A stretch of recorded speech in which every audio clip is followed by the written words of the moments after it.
ಎಲ್ಲರಿಗೂ ನಮಸ್ಕಾರ. ಮಂಕುತಿಮ್ಮನ ಕಗ್ಗದ ವಾಚನಕ್ಕೆ ತಮಗೆಲ್ಲರಿಗೂ ಸ್ವಾಗತ. ಇದು 6ನೆಯ ಕಗ್ಗ, ಒಗಟು. ಒಗಟೆಯೇ ನೀ ಸೃಷ್ಟಿ ಬಾಳಿನ ಅರ್ಥವದೇನು? ಒಗಟೆಯೇ ನೀ ಸೃಷ್ಟಿ ಬಾಳಿನ ಅರ್ಥವದೇನು? ಬಗೆದು ಬಿಡಿಸುವರಾರು ಸೋಜಿಗವನಿದನು? ಬಗೆದು ಬಿಡಿಸುವರಾರು ಸೋಜಿಗವನಿದನು? ಜಗವ ನಿರ್ಮಿಸಿದ ಕೈ ಒಂದಾದೊಡೆಕಿಂತು?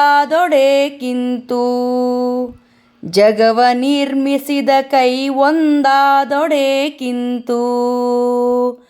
ಬಗೆ ಬಗೆಯ ಜೀವಗತಿ, ಬಗೆ ಬಗೆಯ ಜೀವಗತಿ. ಮಂಕುತಿಮ್ಮ ಮಂಕುತಿಮ್ಮ. ಒಗಟೆಯೇ ನೀ ಸೃಷ್ಟಿ ಬಾಳಿನ ಅರ್ಥವದೇನು? ಬಗೆದು ಬಿಡಿಸುವರಾರು, ಬಗೆದು ಬಿಡಿಸುವರಾರು ಸೋಜಿಗವನಿದನು? ಜಗವ ನಿರ್ಮಿಸಿದ ಕೈ ಒಂದಾದೊಡೆಕಿಂತು? ಜಗವ ನಿರ್ಮಿಸಿದ ಕೈ ಒಂದಾದೊಡೆಕಿಂತು? ಬಗೆ ಬಗೆಯ ಜೀವಗತಿ ಮಂಕುತಿಮ್ಮ, ಬಗೆ ಬಗೆಯ ಜೀವಗತಿ ಮಂಕುತಿಮ್ಮ. ಒಗಟೆಯೇ ನೀ ಸೃಷ್ಟಿ ಬಾಳಿನ ಅರ್ಥವದೇನು? ಈ ಪ್ರಶ್ನೆಗಳನ್ನು ನಾವು ಈ ಜಗತ್ತಲ್ಲಿ ಬದುಕ್ತಾ ಇದ್ದರೂ ಸುಮಾರು ಸಲ ಕೇಳ್ಕೊಂಡಿರಲ್ಲ, ಹಾಗೆ ಹೋಗ್ತಾ ಇರ್ತೀವಿ. ಈ ಸೃಷ್ಟಿ ನಮಗೆ ಒಗಟು ಅನಿಸೋದು ಯಾಕೆ? ಸೃಷ್ಟಿ ಅಂದ್ರೇ ಪ್ರಕೃತಿ, ಒಂದು ಶಕ್ತಿ. ಪ್ರಕೃತಿಯಲ್ಲಿ ಎಷ್ಟು ವಿವಿಧ ರೀತಿಯ ನಾವು ಪ್ರಾಣಿಗಳನ್ನು, ಪಕ್ಷಿಗಳನ್ನು, ಮನುಷ್ಯರನ್ನು, ಎಲೆ ಗಿಡ ಮರಗಳನ್ನು ಕಾಣಬಹುದು. ನಮ್ಮ ಇಮ್ಯಾಜಿನೇಷನ್ಗೆ ಒಂದು ಮಿತಿ ಇದೆ. ಆದರೆ ಪ್ರಕೃತಿ ಸೃಷ್ಟಿ ಮಾಡುವಂಥ, ಈ ಸೃಷ್ಟಿ ಕ್ರಿಯೇಟ್ ಮಾಡುವಂಥ ಒಂದು ಡಿಸೈನ್ ಏನಿದೆಯಲ್ಲ, ಅದಕ್ಕೆ ಮಿತಿನೇ ಇಲ್ಲ. ನಮಗೆ ಯಾವಾಗಲೂ ಅದು ಒಗಟೆ ಆಶ್ಚರ್ಯನೇ ಆಗುತ್ತೆ. ಯಾಕಂದರೆ ನೋಡಿ, ಒಂದು ಪಕ್ಷಿ ಇರುತ್ತೆ, ಎಷ್ಟು ಕಲರ್ಫುಲ್ ಆಗಿರುತ್ತೆ ಆ ಪಕ್ಷಿ. ಅದಕ್ಕೆ ಒಂದು ಚಿಕ್ಕ ಚಿಕ್ಕ ಡಿಟೇಲಿಂದ ಹಿಡಿದು ಪೇಂಟಿಂಗ್ ಬರೆದವ್ರ ಥರ ಎಷ್ಟು ನೀಟಾಗಿ ಡಿಟೇಲಾಗಿ ಸೃಷ್ಟಿ ಮಾಡಿರುತ್ತೆ ದೇವರು. ಅದಕ್ಕೆ ಯಾರೂ ಹೋಗಿ ಬಣ್ಣ ಬಳ್ದಿರಲ್ಲ. ಅದಕ್ಕೆ ಎಷ್ಟು ಮೂಗು ಎಲ್ಲಿರ್ಬೇಕು ಅಲ್ಲಿರುತ್ತೆ, ಕಣ್ಣು ಎಲ್ಲಿರ್ಬೇಕು ಅಲ್ಲಿರುತ್ತೆ. ಆ ರೆಕ್ಕೆಗಳಿಗೆ ಒಂದು ಡಿಸೈನ್ ಇರುತ್ತೆ, ಅದರ ಪುಕ್ಕಗಳಿಗೆ ಒಂದು ಡಿಸೈನ್ ಇರುತ್ತೆ.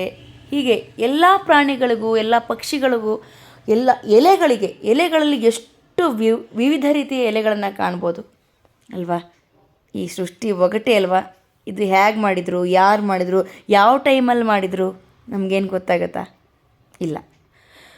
ಒಗಟೆಯೇ ನೀ ಸೃಷ್ಟಿ ಬಾಳಿನ ಅರ್ಥವದೇನು? ಬಗೆದು ಬಿಡಿಸುವರಾರು ಸೋಜಿಗವನಿದನು? ಹೀಗೆ ಸೃಷ್ಟಿಯಾದಂತಹ ಪ್ರಕೃತಿ, ಬಣ್ಣದ ಲೋಕ ಅಥವಾ ಬದುಕು, ಬಾಳು, ಇದನ್ನು ಬಗೆದು ಬಿಡಿಸುವರಾರು? ಇದನ್ನು ತಿಳ್ಕೊಂಡು ಇದರ ಒಗಟನ್ನು ಬಿಡಿಸುವವರು ಯಾರು? ನಾವೀಗ ಒಗಟು ಬಿಡಿಸ್ಬಿಡ್ತೀವಿ. ಉದಾಹರಣೆಗೆ, ಗಿರಿ ಗಿರಿ ತಿರುಗುತ್ತೆ, ತಲೆ ತಿರುಗಿ ಬೀಳುತ್ತೆ. ಏನಿದು ಒಗಟು? ಬುಗುರಿ.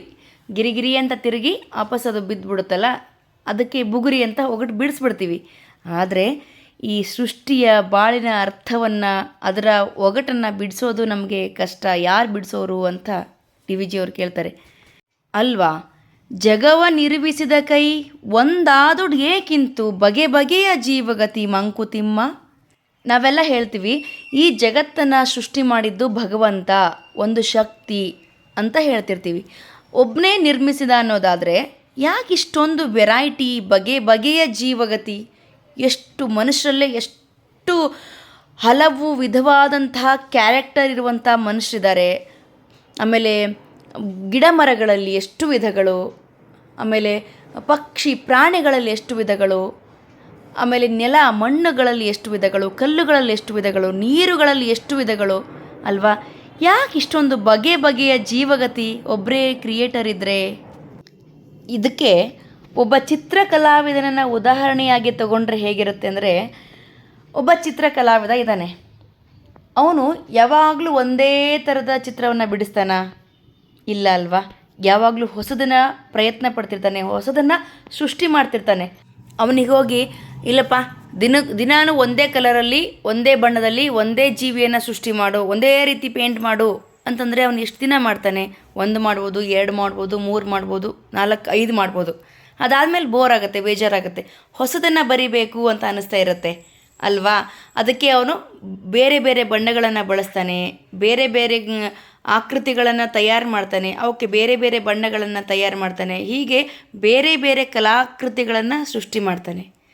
ಒಬ್ಬ ಕಲಾವಿದ, ಒಬ್ಬ ಮನುಷ್ಯ, ದೇವರು ಸೃಷ್ಟಿ ಮಾಡಿರುವಂಥ ಮನುಷ್ಯ, ಒಬ್ಬ ಕಲಾವಿದ ಒಂದೇ ರೀತಿಯ ಸೃಷ್ಟಿಯನ್ನು ಮಾಡೋದಕ್ಕೆ, ಒಂದೇ ರೀತಿಯ ಕಲಾ ಸೃಷ್ಟಿಯನ್ನು ಮಾಡೋದಕ್ಕೆ ಬೇಜಾರು ಮಾಡಿಕೊಂಡು ಸುಮಾರು ಬೇರೆ ಬೇರೆ ಬಣ್ಣಗಳನ್ನ ಕ್ರಿಯೇಟ್ ಮಾಡ್ತಿರ್ತಾನಲ್ಲ, ಹಾಗೆ ನಮ್ಮ ಶಕ್ತಿ, ನಮ್ಮನ್ನು ಕ್ರಿಯೇಟ್ ಮಾಡಿರುವಂಥ ಶಕ್ತಿ ಭಗವಂತ ಇದ್ದಾನಲ್ಲ, ಅವನು ಒಂದು ಆಟ ಆಡ್ತಿರ್ತಾನೆ. ಅವನು ಕಲಾವಿದ, ಪೇಂಟರ್ ಇದ್ದಂಗೆ. ನಮ್ಮನ್ನು ಒಂದು ಬಣ್ಣದಿಂದ ತಯಾರು ಮಾಡ್ತಾನೆ, ಇನ್ನೊಬ್ಬ ಮನುಷ್ಯನನ್ನು ಇನ್ನೊಂದು ಬಣ್ಣದಿಂದ ತಯಾರು ಮಾಡ್ತಾನೆ. ಒಂದು ಪ್ರಾಣಿಗೆ ಈ ಬಣ್ಣ ಕೊಟ್ಟು ನೋಡ್ತಾನೆ, ಇನ್ನೊಂದು ಪಕ್ಷಿಗೆ ಈ ಬಣ್ಣ ಕೊಟ್ಟು ನೋಡ್ತಾನೆ. ಹೀಗೆ ಆ ಕಲಾವಿದನ ಕೈ ಗೊಂಬೆಗಳು ನಾವು.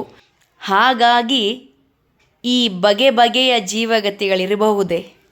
ಈ ಕಗ್ಗದ ಹೆಸರೇ ಹೇಳುವಾಗೆ ಒಗಟು, ಸೃಷ್ಟಿಯೇ ಒಗಟು. ಅಯ್ಯಪ್ಪ, ಡಿ ವಿ ಜಿಯವರನ್ನು, ಈ ಕಗ್ಗವನ್ನು ಬಿಡಿಸೋದು ಕಗ್ಗಂಟು ಥರ. ಇದು ನಮ್ಮ ಕೈಯಲ್ಲಿ ಇದನ್ನಿಷ್ಟು ಬಿಡ್ಸೋಕ್ಕೆ ಸಾಧ್ಯನೇ ಇಲ್ಲ. ನನ್ನ ಮಿತಿಯಲ್ಲಿ ನಾನು ಪ್ರಯತ್ನ ಪಡ್ತಿರೋದಷ್ಟೇ. ನೀವೆಲ್ಲ ದಿನಕ್ಕೊಂದು 500 ಜನದಷ್ಟು ನೋಡ್ತಾ ಇದ್ದೀರಾ. ನಿಮ್ಮ ಸಮಯವನ್ನು ಕೊಟ್ಟು ನೋಡ್ತಿರೋದಕ್ಕೆ, ಕಗ್ಗವನ್ನು ಕೇಳಿಸ್ಕೊಳ್ತಿರೋದಕ್ಕೆ ನಾನು ತುಂಬ ಚಿರಋಣಿಯಾಗಿದ್ದೇನೆ.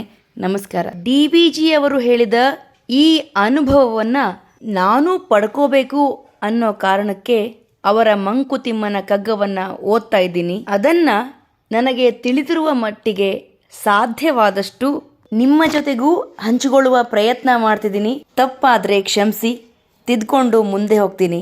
ಧನ್ಯವಾದ.